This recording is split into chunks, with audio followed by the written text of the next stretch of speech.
Hello, everybody. Welcome to episode 10 of the Get Out of Your Comfort Zone series. I'm so excited for you all to be here because today's episode number 10 celebrates a milestone for us. And happy to be joined by our guest today, and there she is. Hello, Elena. How are you? Hi, I'm good, man. How are you? I am good too. Thank you so much for making the time to join. I really appreciate it. Of course, it's my pleasure. Thank you for having me. Fantastic. If it's okay with you, I would like to get started with a short introduction before we go into our episode. With that, my name is Lion or Farhizi, Farhan, as some of you know, and I am a digital nomad and an immigrant to this great nation.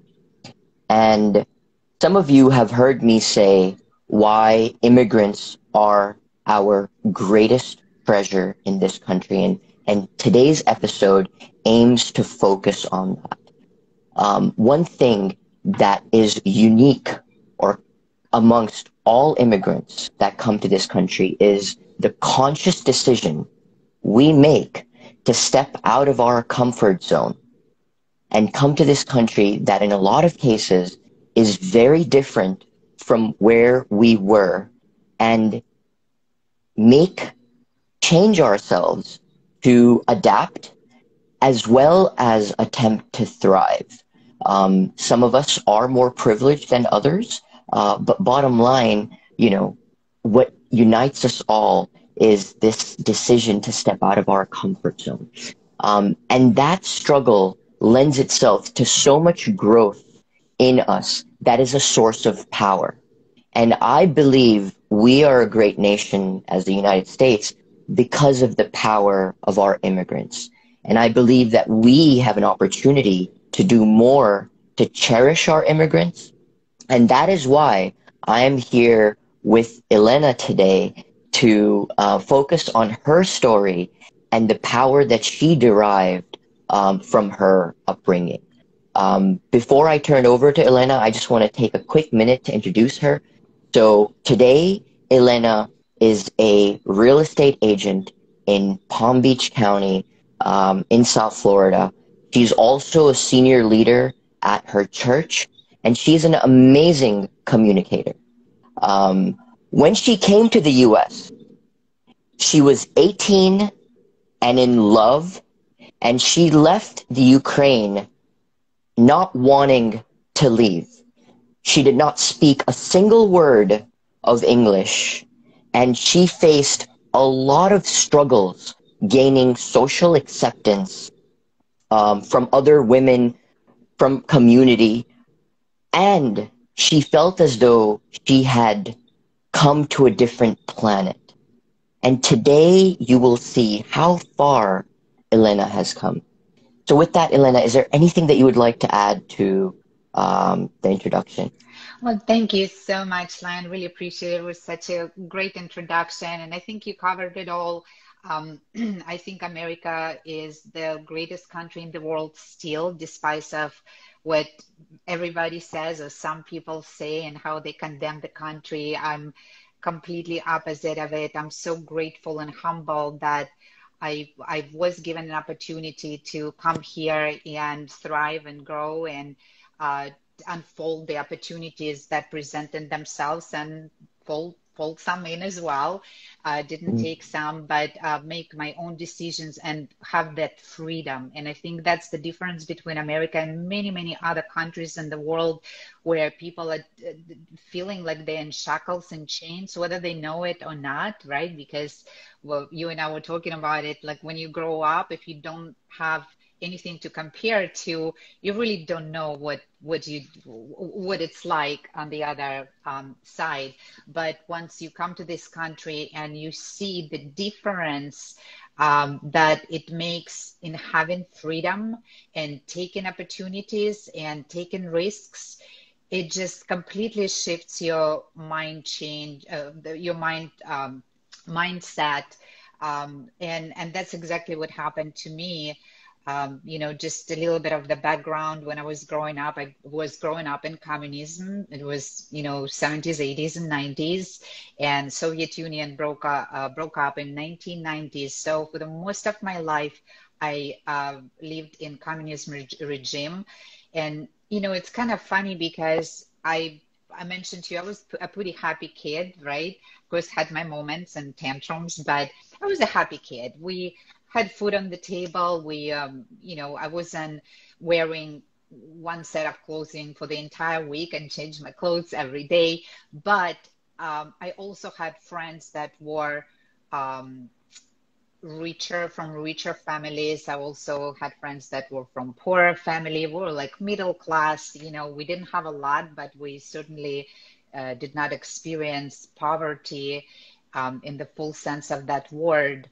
But when I came to the States, I just realized how good people have it here. And, I think my biggest culture shock was going into a supermarket or even a hobby store like Michael's or Hobby Lobby, because everybody in my country, Ukraine or Russia or any other former Republic of USSR, you just do things. You're into crafts, or you're into dancing, you're into music school. I graduated music school. I was singing in a chorus. I sang in a girls band. I did ballroom dancing. So I was always busy. I never had time to experiment with drugs or alcohol. I was a good teenager. I was a good kid, but my parents kept me very, very busy. And, just to contrast other countries with America, I think I mentioned to you before, I never realized, but I've really never experienced bullying in the full sense of that word. Like we had to wear uniform, right? Well, it's boring because you wear the same thing for 12 years, like same colors, same set of uniform, but that kind of eliminated bullying because everybody was the same. Everybody, like nobody judged you based on what you're wearing. Are you wearing a Gucci skirt or Chanel shoes or this and that? And I think in America, that's, one of the very few negative things that when kids go to school, that gives other kids an opportunity to bully them because they see whether you are coming from the rich family or middle class family or things like that. As far as abundance of everything, it's just there is no comparison. And Ukraine was not a third world country, but I remember times where we had to go to a store with they're not food stamps, but let's call them food stamps that the government would give us because we had shortage of bread or milk or what have you, like essential food items. And when harvest wasn't there or there was some sort of abruption in the chain supply, they would give us these stamps and you would have to go to the store and get a loaf of bread and make sure, regardless of whether it's a family of 2 or family of 7, that's it. That's all you get for the entire week. And you have to be very smart with how you eat, and you can't invite your friends. I remember one time my friend came in from school with me, and my grandmother was preparing dinner, and of course we fed her. And then when she left, my grandmother, gave me a lecture not to do it again, not because we were very kind and inviting family, like we always took everybody in. Especially animals, but people too. And she just told me that, we really don't have means to feed anybody else. Not your friend is always welcome here, but please don't bring her dinner time. And it came it like when I think back now, it causes me pain because I know my grandma, she was the kindest, sweetest person in the world. She lived her life for us, for everybody else, not for herself. And for her to say, hey, don't invite this person here, it wasn't because she was a mean person or she didn't want to be a great host, but we literally didn't have enough food for the rest of the week. And that kind of, stuck with me because it would never, happen here. Well, I shouldn't say never, but I'm saying you don't see it in the United States. Like everybody can go to the store and buy, you can go to KFC or McDonald's if you can go to Whole Foods and buy organic filet mignon, right? So there are always means to feed your family. And people are just so helpful here as well. And, Yeah. go ahead. Yeah, and I think that is such a powerful moment for you to share that, um, and a wonderful point about, despite your grandmother being so generous and you knowing her heart, how difficult it must have been for her to say that and Yeah, for that to portray how difficult times were. Because you're absolutely right. Even though we have people, a lot of people in this country who still struggle with hunger, we know that for the most part, they are a minority, and as much as we need to sort of take care of them, we are in a position where a lot of our US people here don't have to make those kinds of decisions. And I think that, like, I'm so glad that you brought that point up about your grandmother, because I wanted to ask you, your grandmother was a central point in your life. And, you know, um, I know that you shared how part of your life was easier because of the sacrifices of your grandmother yes. and where she worked and how, so could you shed a little bit more light to tell us what are some of the ways in which your grandmother created this environment that was more blessed, more generous than some of your peers? Absolutely, Lion. So, women in my family always were providers. Mm, Excuse me. So, my parents did get divorced when I was about 9 years old, and my father passed away a couple of years ago. But he was in Ukraine. He did not migrate to the United States, but he was not really present even when they were married. But it's not mm, about my father. There was it's just a typical stereotype of an alcoholic, but that's I've had to go through a lot of forgiveness and soul searching for that, and we made amends. And before he passed, I did talk to him, and it was just a blessing. mhm, Forgiveness is really something that can lift you up and just change your soul and life. But it's not about him, it's about women in my family. So my mom and my grandmother were always providers. My grandma, when my mom was younger and she didn't work, she was taking care of me and my brother for a couple of years. My grandmother was the source of income because my father didn't really have a mm, good job and he couldn't hold on to a job. So they were kind of forced to take that role and make sure that we were provided for and had food on the table and so forth. So my grandma, she was in the food industry. Like she started cooking for soldiers during the World War II when she was 15 years old, and she kind of stuck with it for the rest of her life. She was an amazing, incredible cook. She could make something out of air somehow, but she also ran a restaurant. In a movie theater. So it's it was like a really major movie theater in my city, Donetsk, and she ran a big restaurant there. So in order to provide for her family, she would actually steal. I mean, I'm just gonna say it. She would steal food and bring it to her home to feed her grandkids and her daughter, because otherwise you just can't buy anything. There was a deficit of everything. And, I really hope that it will appeal to some people that bash America all the time, because you really have to live in a different regime. Capitalism, communism, socialism, every regime has its own, pluses and minuses. But capitalism, when you own something, when it's yours and you're in charge of it, there Hmm. is a lot more chances that you will thrive, your family will thrive, the country will thrive. Where with communism, you own nothing. You are a slave. You don't have the shackles. I mean, you do, but not physical shackles, right? But you're a slave to a government.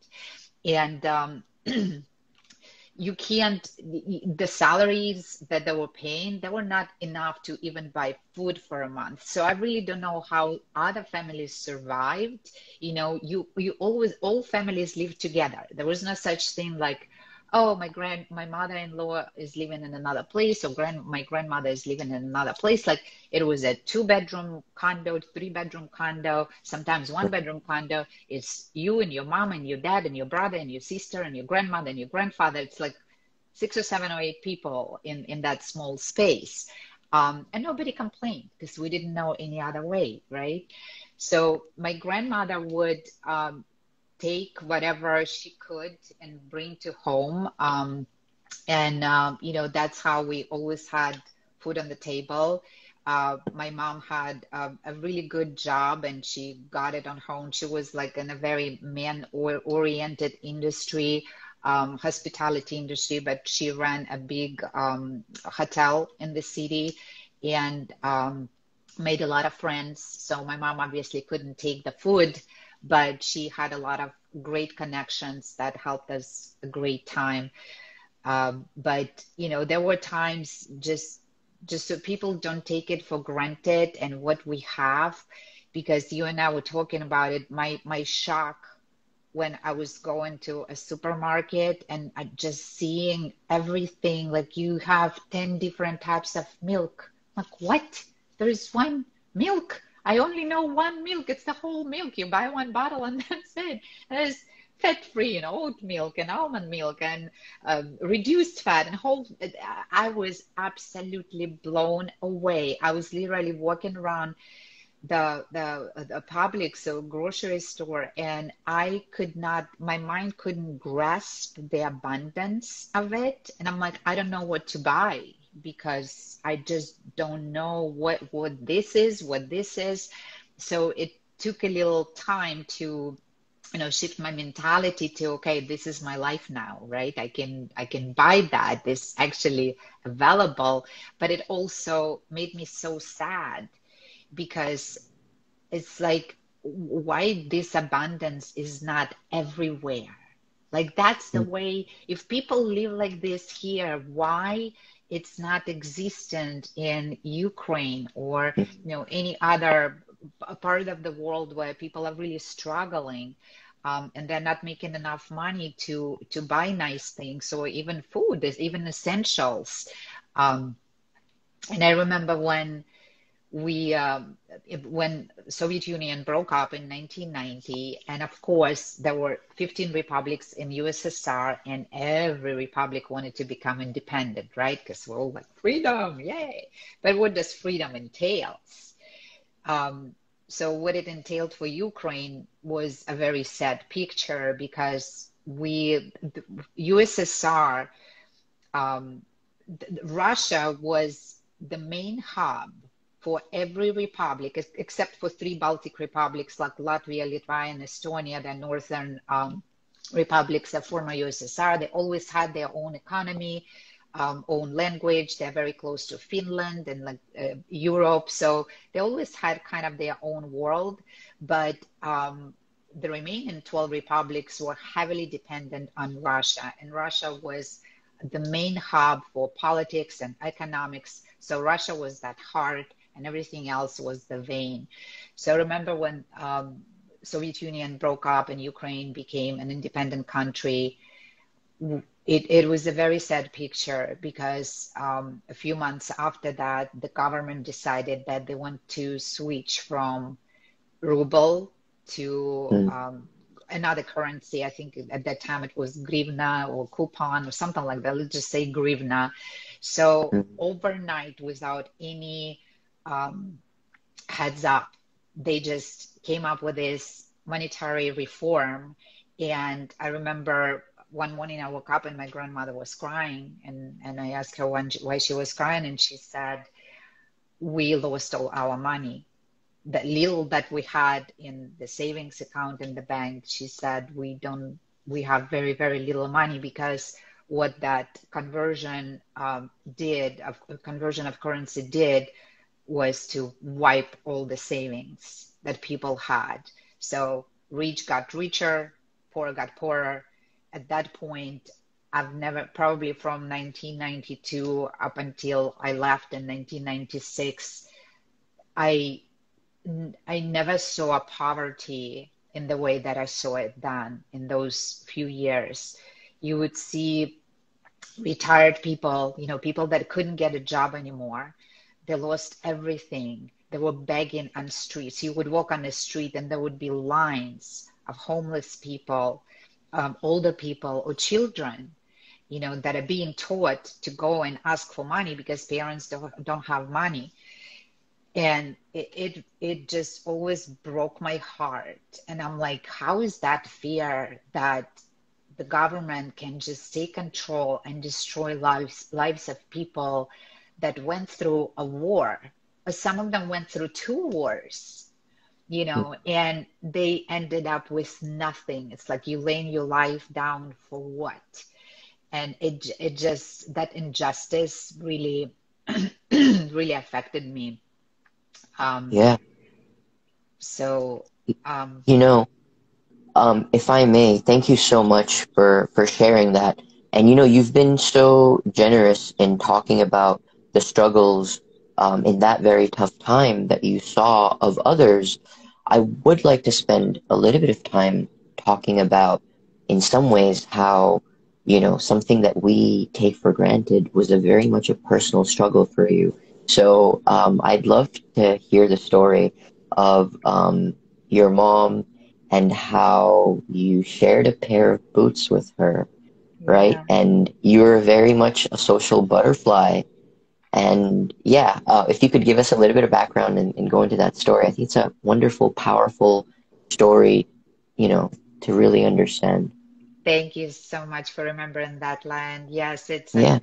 I hold that story dear to my heart. So, my mom is my best friend. We became really, really close when we came here. She held my hand, and like you mentioned, I didn't speak any English, and she was in the US for 2 years prior to me and my brother coming here, which was a blessing. But because we came with the documents, we didn't have to go through, illegal hurdles, or trying to get a green card. We already came with the documents, and that's because of my mom and her sacrifices, great sacrifices.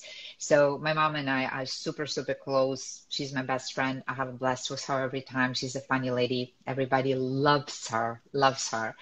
And so she was a very, I wasn't close with her when I was growing up, just because she was not there. She worked 24/7, and I think I shared before that no, a car is a luxury in my country, or used to be a luxury. I'm sure it's still the same way, but we had a car when my parents got divorced. My mom just gave it to my father because she just wanted to be done, and she didn't really drive, but she would walk to work every day. And I think I want to say it was about probably a good 12 miles.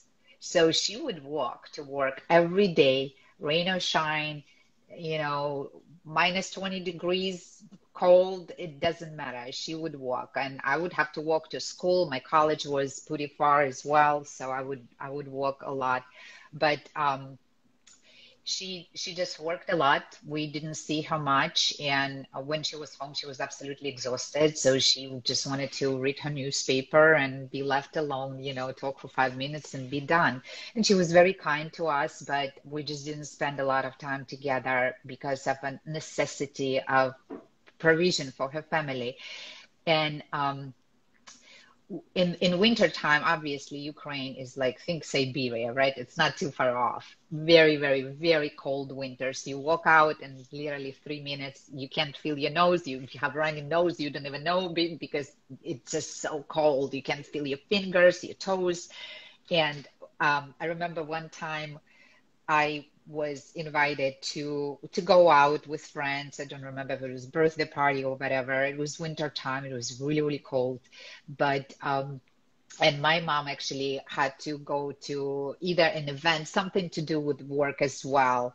We had one pair of boots that were like fancy boots that you wouldn't just wear it every day. So they had a little heel. They were really cute, and they were warm. That was the only pair of warm, like dressy boots that we had. And I remember, I was telling her that, okay, I'm going out with so and so, and I'm wearing the boots, and so she's like, no, you're not, because I have a work function, and that's more important. So we got into an argument, and of course, I lost because I was like 12 or whatever I was, and maybe a little bit older, maybe 14. But, it kind of stuck with me as well because it took me time. I was very, very angry with my mom at the time because, of course I'm more important. I mean, come on. And it took me time to process and realize that it wasn't because she didn't want to give me a pair of shoes, but she just needed it more than I did, and it was really cold, and I didn't have anything to wear, so I didn't go. And I mean, I had a pair of boots that I wore every day, but they were pretty ugly. So um, and things like that, like we shared clothes, a lot of clothes. My mom was obviously a little bit big. Thank goodness we had the same shoe size, but Mm. when I was growing up, of course, I was much smaller than my mom, and I remember like she had this nice skirt that was custom made, and when I when I was going out, I could only wear it in winter time because it was so big that I would actually pull it up, and I put a belt, so it would look like a short skirt, like knee length skirt, and I would put like a big sweater over it so it looked cute, but the skirt was like 10 sizes bigger than me because that's all we had. um my dream Wow. my dream was to get a pair of jeans when I was growing up, when I was kind of rolling into my teenage years. As you probably know, like jeans were it. Nobody had jeans.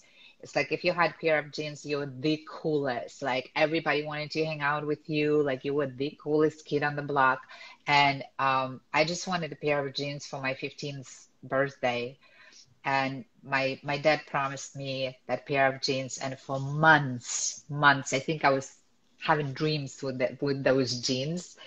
And he didn't follow through, which hurt me. But my mom actually went ahead and got me that pair of jeans that I wore for years and years, and I loved them so much. And I was so proud of them, and I was just so thankful because I knew we really didn't have money to spend on, lavish pair of jeans, but she did Mm. because she knew how much I wanted them and how much it meant to me.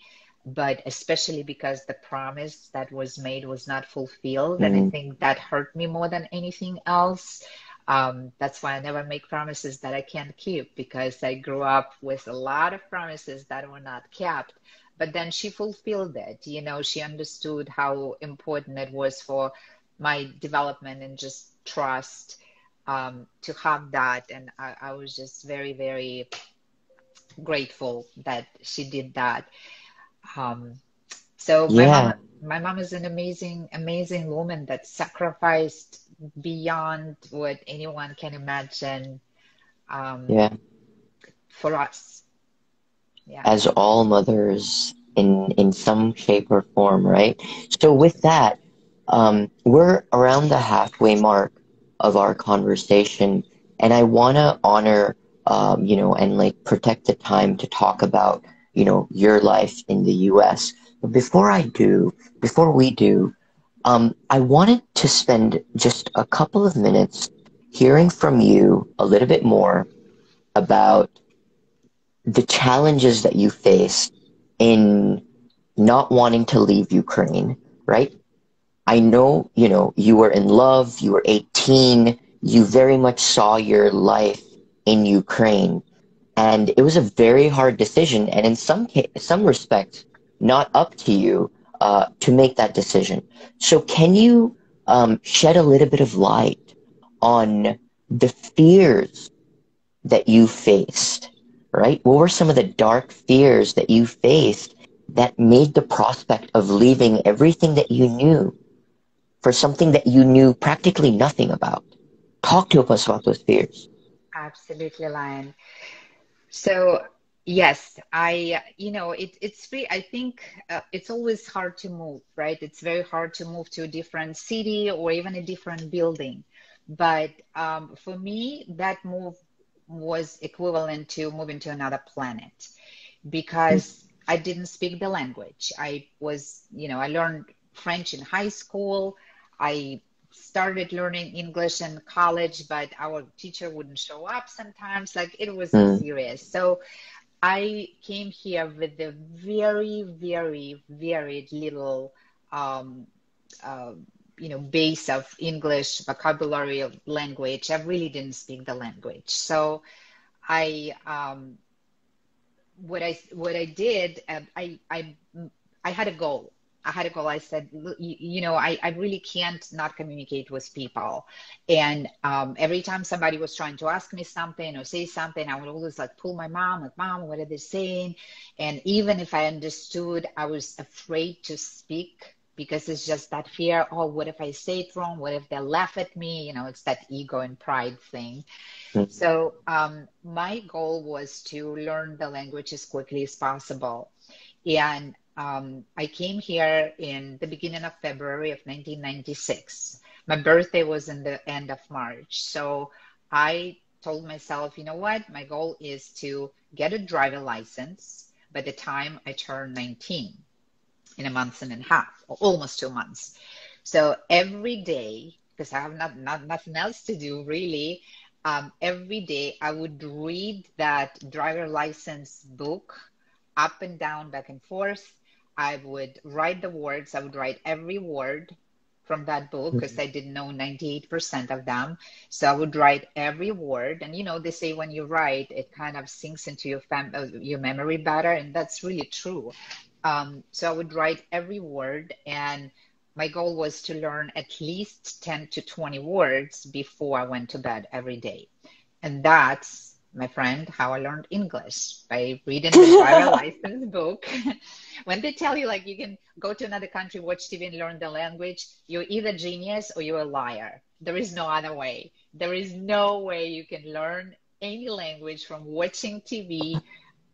You can watch it for 10 years. I don't care. You can maybe pick up some words or maybe like kind of get an idea what they're talking about from body language or their, um, actions, but you cannot learn how to speak the language or understand it deeply by by watching TV. So that was, my role. I just read the driver license book, and I was actually more scared to take driver license exam, like driving exam, because I never drove a car before.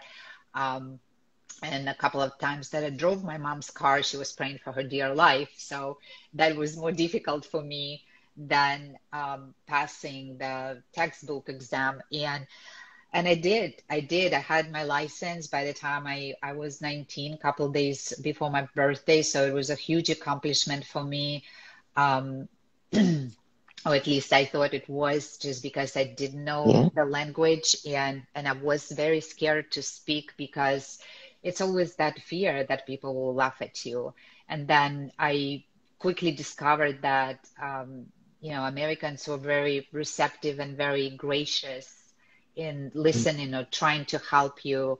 And that built my confidence, because I did have a couple of people. I got a job at a car dealership, and I never had an issue. Everybody was very gracious. But I do remember one woman just giving me this evil look, and she's like, I can't understand anything you're saying. Get me somebody else.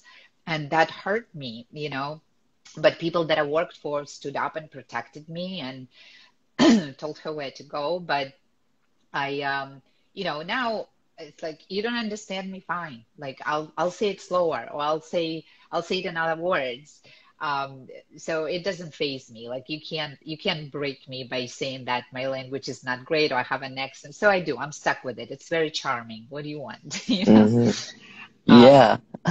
but it was really hard. It was like moving to another planet, different mentality. And I think I shared with you before that the cultural difference is just insane, because in my country, when I was growing up, if you don't talk to strangers, you just don't talk to strangers, you don't look at strangers, you don't smile at them. So if you're walking around and if you just happen to tell somebody, look at them and say, how you doing, like, they think that you're crazy, like that you have schizophrenia, or you're a prostitute and you want something from them. It's like that. It used to be, I don't know about now, but it used to be that bad. It's very um I don't want to say cold. It's not cold culture, because people are very, very warm, and they'll take you in and they'll feed you. They'll give the shirt of their shoulder to you, even if they don't know if they trust you. But you have to get into that circle of trust. So it's not a cold culture. It's just very reserved culture. You like you have your friends, you have your family. You don't just talk to strangers and let everybody in and then get hurt. Um, but I was, I was pretty happy at the time. I was going to college because I graduated high school when I was 16, and I went to college, so I already had 2.5 years of college behind my back by the time I moved to the States. And I had a boyfriend. I was singing in a band.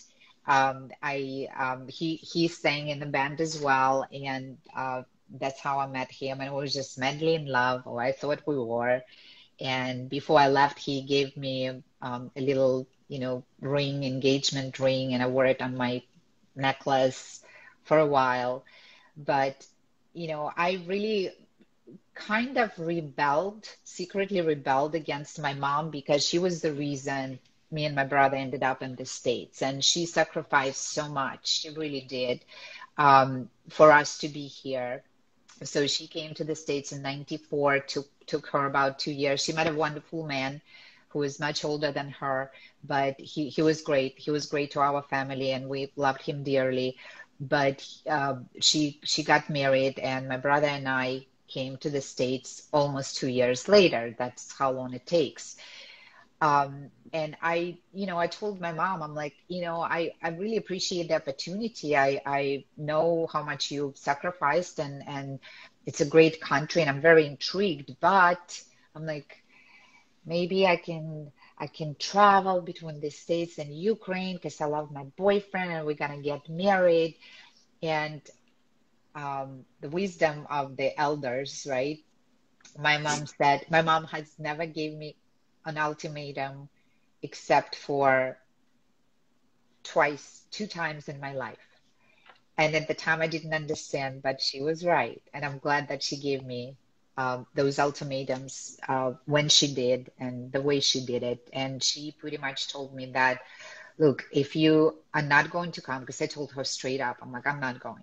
I'm just not gonna go. And she said, okay, if you're gonna marry this guy and you're not gonna come with me just to see, I just want you to see. I promise you I will not talk to you ever again. We're done.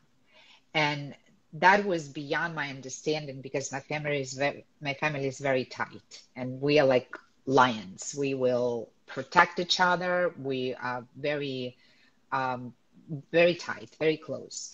And when she said that, it really, pierced me. On one hand, I wanted to say, well, it's my life. I'm 18 now. I can do whatever I want. But on the other hand, I think my spirit saying, like, listen to her, like, listen to her, because you don't know what you've given up, right? So it's like, if you don't experience something, then how can you judge whether you like it or not, or whether it's the best or worst decision for you?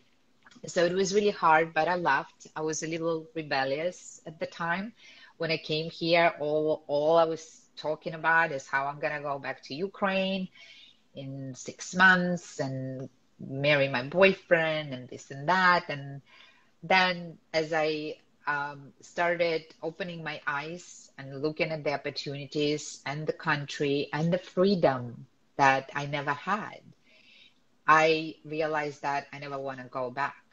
And it would be very foolish of me to go and give up this life. And I was a kid, when you're 18, you think you know everything, but you're a kid. So I'm very grateful for my mom to to give me that ultimatum and opening my eyes. And obviously, I shared it was really hard from the social standpoint because I had amazing friends, a lot of girl friends that I was always like a girly girl, very close, had very close friends. And when I came here, I just got rejected by women. I don't know why, but I couldn't find anybody my age that would want to be my friend. They already had their circle of friends. It was very cliquish. I tried, and it just never, panned out until I was in my early 20s. Then I started meeting really gracious and awesome and beautiful women that I'm friends with to this day. So I guess I was just meeting the wrong people, right? But I had friends. I mean, I always, I met people through work, and I was always social and wanted to be around people. But it was very difficult, just like I'm sure for everybody that moved to this country. It is like, especially without knowing the language, overcoming that fear it took some time. I would say that I probably got rid of that fear in about 6 months, but it started phasing away in about 3 months when I started, being more confident. And thank goodness and thank God that people that were around me were very encouraging and very supportive and gracious to, I mean, I can't even tell you how many words I messed up, and everybody was very gracious. To this day, my friends sometimes, correct me. I always said for years, I think I learned about 2 years ago that it's not two pieces in a pie, it's two peas in a pod. So for about 20 years, I was saying two pieces in a pie because it makes sense. It's like one pie, same pieces, right? So I would always say two pieces in a pie until my husband.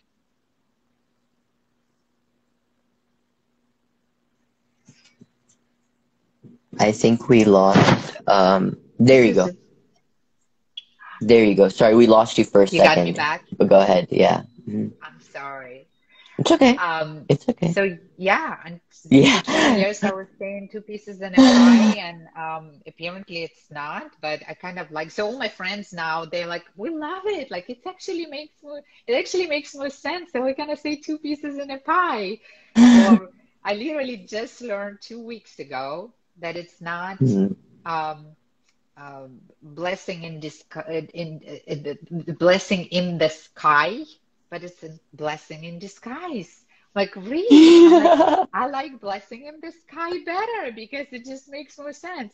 But it's like you learn every day, and I still mess up, and I but I have no problem. It what makes me me, and people Mhm. understand, or hopefully they do. And if they laugh behind my back, that's fine too. Mhm. I laugh at myself all the time. you project this image of confidence today, which is amazing and powerful, and like one of the big reasons why I was so drawn to you. But if you feel comfortable, could you talk about some of that loneliness that you grappled with when these girls didn't want to be your friend, and some of those dark points, and what was there for you? Um, I think a lot of us go through that, and hearing it from you, Absolutely, Lion. So I think yeah, it's struggles that a lot of women go to, and I'm sure men as well. One thing that I learned in life, probably the most valuable thing, is that you can only control yourself and how you feel. You cannot control what other people feel or do to you or to themselves. And you have a choice to either walk away and try something different or look for something elsewhere because you can't expect different results if you keep on doing the same thing, right? Or you can get stuck there and feel sorry for yourself and try to bow down and still try to knock on the doors that are not going to open. So when I was getting rejected by women, um, friendships, my friendship was being rejected, I would just go elsewhere. Like I never dwelled over it because even as young as I was, I understood that, look, like, it's not me, right? If they don't want to be my friend, I'm not gonna change or tailor to their needs what they need. And listen, there were girls sometimes, they would ask me if I wanted to like, go out, hang out with them, but I didn't want to because I knew there were drugs or alcohol or men they were hanging out with were not exactly what I felt would be the appropriate, situation to be in. So I always had that ability to, grieve. Of course, I was sad.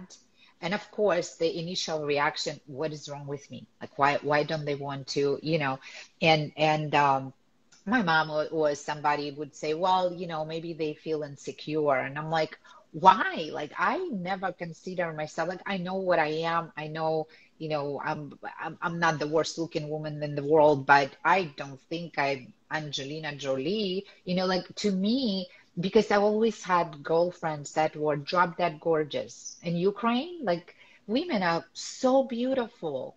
So all my friends were prettier than me. So I never had any issues like, what do you mean you don't feel secure next to me? Like, what are you talking about? And as a matter of fact, I did have a friend in the United States. We became super close, super, super close. And she was drop dead gorgeous. I mean, that woman, she is like Linda Evangelista. I mean, she's gorgeous, beautiful. And you know what? She was so insecure. She was so, so insecure. And hanging out with me made her feel more secure because I wasn't as pretty. But then just a few times when I got more attention from men, she would put me down in a very passive aggressive way, in front of people. And I kind of had a check in my spirit when I was in that friendship. I kind of had a check in my spirit, like something is not right. Like, why is she saying, very subtle things? I'm like, why is she saying that? She would say like, oh, well, he was trying to go on a date with me, but I wasn't interested, so he asked you for a number. And I'm like, hmm, you know, so so maybe it was a blessing that women that didn't want to be my friends were not my friends, but it did affect me and it did hurt me at the time. But I never took it like, oh, it's me, it's something is wrong with me. I would, of course, look at myself and say, okay, did I say something to offend that person? Did I do something? I have no problem apologizing. One thing I'm good at, I might blow up, I might, say something hurtful, but I will always come back and say, I'm really sorry if it's my fault. Like, please forgive me. I need your forgiveness. I need to cleanse myself from that. Um, but it just, rejection, I think every person that comes to the States, every immigrant faces some sort of rejection in one way or the other. You don't have to be immigrant to, I think it's just a life thing. Life gets in the way and people might reject you or accept you, but what are you going to do with that? That's a different story. I was always very, comfortable with myself. I know who I am. I know um, beauty is in the eyes of the beholder, right? I will never be the best looking person in the world. I will never be the worst looking person in the world. I'm not for everybody, but I'm for somebody. And that unfortunately, some women don't take rejection really well. Um, Mhm. and it turns out into something toxic for themselves, because if you boiling yourself in and why, what is wrong with me, maybe if I maybe if I'll do plastic surgery, maybe I will not get rejected, or maybe if I'll get go and get a $2,000 pair of shoes, maybe then I will not be rejected. That doesn't come from the shoes. It doesn't come from your, how pretty you are. It comes from here, and who you Yeah, surround yourself with, right? Because that is yeah, so important. People can either inject that toxicity into you if you let them, or you can say, no, not today, not tomorrow, and I'm gonna live the way I know how to live, and I'm not gonna let anything toxic to touch me, and I can't change you. So if this is not the right fit, when we're not yeah. gonna talk anymore. And that's such a good point, Elena. It brings us to our last question where, you know, you experienced rejection in these ways, and you had sort of these initial instances that built your confidence. What was really the turning point for you as an immigrant? Um, Maybe people that came into your lives who built you up inadvertently, but that turning point where you started to be your own source of confidence to say, despite the rejections, I believe in myself and the things that I want to go after, my visions that I have of my dreams, and going after them despite the barriers or the rejections. That's a great question, Lion. I think there were a lot of points that kept on building my confidence, and you never feel that glass, because Mm, you can build your confidence. You can be the most confident person in the world, and then somebody that you trust or love backstabs you, and your confidence goes down the drain. So I think it's important to surround yourself with people that you trust wholeheartedly, that they have your back and will go through the fire for you. And I think there were a lot of great turning points for me. To be honest with you, when even at my first job, I was a greeter at a really well-known car dealership, and I had a very broken English, and they were gracious enough to hire me. And um, of course, they were all men. There was like one woman on a team, and they were all men, and they were very kind to me, and not in a dirty sexual way. They were just really kind people to me. And they always, build my confidence when I remember we had to announce when somebody came to a service line, we had to announce for a service advisor to come and meet the customer, and it had to be done over the speakerphone so the entire dealership hears it. And I just couldn't do it. That's one thing I could not do it. And I would always go to every service advisor, like, hey, can you page John for me? And they were so busy, like they probably wanted to like rip my throat, but they're like, okay. So they helped me. And one day I just picked up the phone and I did it. Like they built my company. They didn't tell me, well, you do it, or I'm not gonna do it, or like if you can't do it, quit your job. Like nothing like that. And I think if somebody did tell me quit your job, maybe I would have because it would rip my heart apart. But I truly believe that, God sent angels as people in my life because it's funny, like looking back at my life at some times where that one person came in for a season. It's just for a season, wasn't forever. And some came forever that are friends with me to this day, and I love them dearly, like a family. But there is, one person came for a season exactly and said or did exactly what I needed to turn around and say, okay, well, I didn't see it that way, but thank you, because now I feel that healing, that runs through me. And and um, uh, I was married before. I have a wonderful, wonderful husband, just a blessing in the sky for me. But I was married before in my 20s, and it was a really, really rocky relationship. And we were young. And when we got divorced finally, I remember laying down. It was probably one of the lowest points of my life because I felt, at that time, I felt like even though I was making my own money and I probably made more than him at the time, but that old school mentality, like, wow, the man is a provider, and what if I stop making this? Real estate is commission. You never know what's gonna happen tomorrow. Um, and I always had that mentality, like, what am I gonna do without, him? Because we were together for 7 years and he never paid my bills. This is the interesting part. This is how your mind works. He never paid my bills.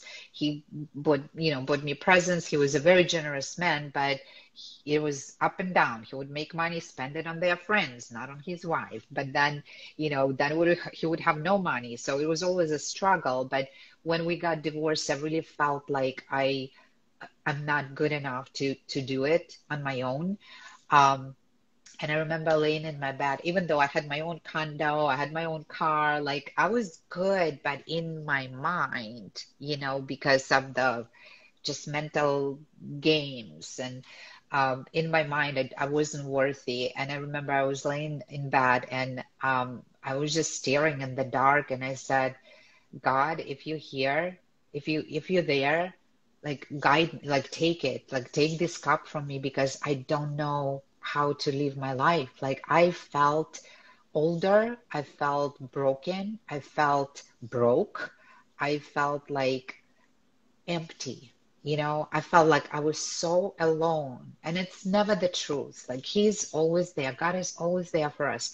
But that's how I felt when I was, 30 years old. And I was just so empty. And I said, God, if you're there, you help, like you handle it. Like I release everything to you. I don't want it. I don't know how to do it. Like I tried, it's not working. And believe it or not, literally a week, maybe 2 weeks later, everything changed. Everything changed for me.